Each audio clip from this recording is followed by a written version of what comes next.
Hi, my name is Dr. John Douillard, and today I want to talk to you about proving the ancient wisdom of Ayurveda with modern science. And as you know, that's what we do at LifeSpa.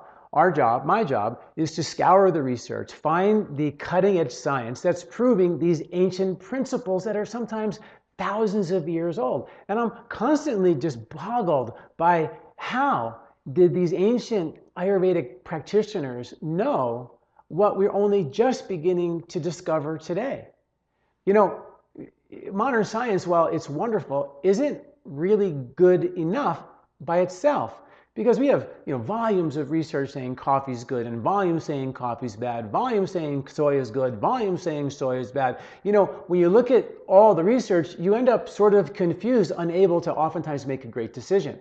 But if you plug in the ancient wisdom, it oftentimes helps us. So if you can find the science that proves what ancient principles have been saying for thousands of years, and time tested, which means they're still here today after all that time, there's probably something to it. And that's what we do at LifeSpa. We go dig into the ancient principles of Ayurveda, and I find the science to back it up, which I think is just it's a wonderful job, number one. I love doing it, and I'm blown away by how much modern science is actually proving this ancient wisdom. Now, scientists would never, ever, I think, admit to the fact that oftentimes what they're actually gleaning is insights into which direction to go in a research perspective based on ancient principles. But that is what I seem to do, because I understand Ayurvedic principles, we seem to be able to know where the science is going. Like, for example, there's a whole world of microbiology.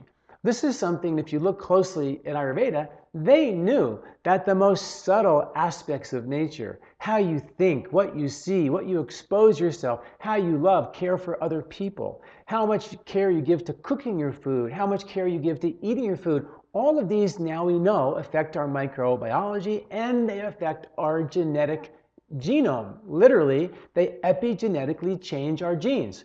This is something that we now know for a fact in modern science. It's something that was just documented thousands of years ago. How amazing and cool is that? There's a new science. It's called circadian medicine. Circadian medicine is the science of how important it is for us to live in sync with the natural cycles and not go against the grain of the current. Well, golly, that is Ayurveda 101. Ayurveda 101 is that we eat during the day and we sleep at night. And the digestion is stronger during the day and it's really not strong at night. The cooks go home at sunset. This is like 101 Ayurveda. We just found science to prove that in the last 2 years, that the digestive fire is stronger during the day and it turns off at night and we detoxify at night. We know that if you take a mouse and you cut their circadian rhythms connection to the brain, they eat incessantly. We know that if you take humans and you fly them around the world and they come back, they have microbes that resemble the microbes of mice that lost their access to their circadian rhythms and eat incessantly. We actually create microbes of obesity. This is the science that's proving our deep and intimate connection to nature. It's so beautiful and so amazing that we are now seeing the science proving this ancient wisdom. And that is just sort of a piece of the Ayurvedic puzzle. The other half of the Ayurvedic puzzle is that Ayur means life, Veda means truth. It means the truth of your life, which means that Ayurveda is somehow designed to help bring the body into balance, get the body to connect with the rhythms of nature, to be more still and more calm. I call it the eye of the hurricane, to be more calm. Because when you're really super stressed out, there's a thing they call gene noise, where our genes literally can't hear the rhythms of nature. They can't hear the circadian rhythms. And without them, we're completely lost. Whales get beached and we get obese and depressed and we die of chronic conditions, right? So this is like the new science. So when you understand that our circadian rhythms are really critical to us, we know that is designed to create a connection to nature. So we have, therefore, with that calmness, more awareness, self-awareness.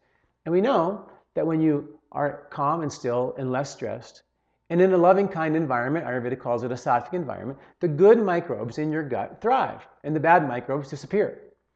And those good microbes support higher levels of cognitive function and thinking, okay? And we also know, the science has shown us that there are these things called molecules of emotion that we store in our fat cells when we're under stress. And we have these sort of pre-recorded messages that are available for us to respond to stressors that resemble anything that we may have dealt with in the past. So we're prepared for those kinds of stressors. We don't forget them. Those molecules of emotion have receptors, according to research by Candace Pert in her book, The Molecules of Emotion. And she came to our clinic many, many years ago when she was writing that book and talked about how these receptors for these emotions are lodged in certain places in your body, in your brain, your spine, your skin, and your lungs and your gut. Well, you know, the brain obviously and the spine are connected as one big central nervous system. We know are obviously intimately connected to the rhythms and the cycles of nature, right? But we also now know that the skin in the intestinal tract is where the majority of our microbiology is. That connects to the gut-brain axis and sends electrical signals to your brain to tell you whether you should be calm, happy, sad, stressed, worried, obese. It controls all the physiological functions in your body. We know that when you breathe into the respiratory skin, it determines how your nervous system, fight or flight response or calm, digest, rest response, it prepares the body for the next activity. Breathing does huge amounts of things, including detoxifying us 26,000 breaths per day. But the skin on our body, which we don't think about much, we just put anything on it, actually has microbes on it that genetically interact with the microbes in the environment and the soils. And those microbes on our skin transfer genes into our genetic code and become our genome. So our skin is sort of our conduit to the outside world to get information about how we should morph and change and adjust to this ever-changing world.